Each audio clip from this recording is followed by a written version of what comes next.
Saudi Arabia. He asks a question that he asked on the website, and I said to him, I'm going to answer it again. The Prophet ﷺ prohibited us to listen to women sing. And this is proven from the Sunnah. Grown-up women, their voice is prohibited to be used in singing or in speaking softly.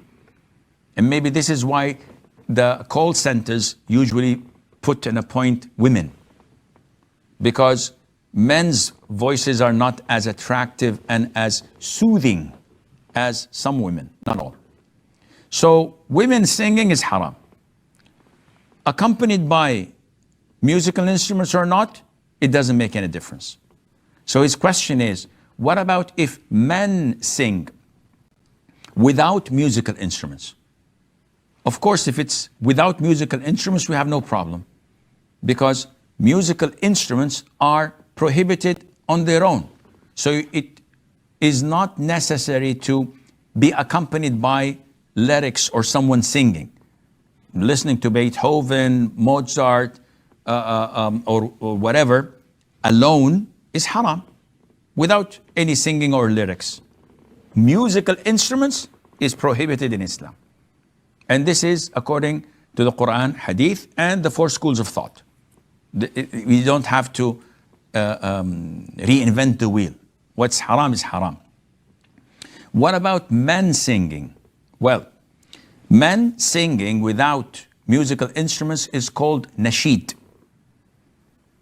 And Nasheed in Islam is poetry sung with a melodious voice. So if this poetry is constructive and has good words and meanings, then it's halal. If it is destructive and had vulgar words and bad meanings, it's haram. So if a man comes and sings a song praising jihad, praising Allah, praising being generous and courageous, praising being good to your parents, all of this is okay. No, there's no problem in that. The Prophet ﷺ, whenever he traveled, there was a man called Anjasha, and he used to lead the camels that the mothers of the believers used to ride. So in order to make the camels stride faster, he used to sing them poetry. But sometimes the tempo was so fast that the camels ran a little bit quickly.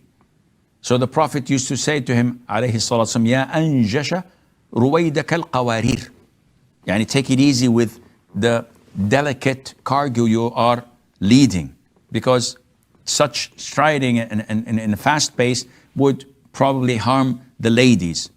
So this was an indication that Anjasha was doing what is known as hida, which is saying poetry with a melodious tone, and Allah Azza wa Jal knows better.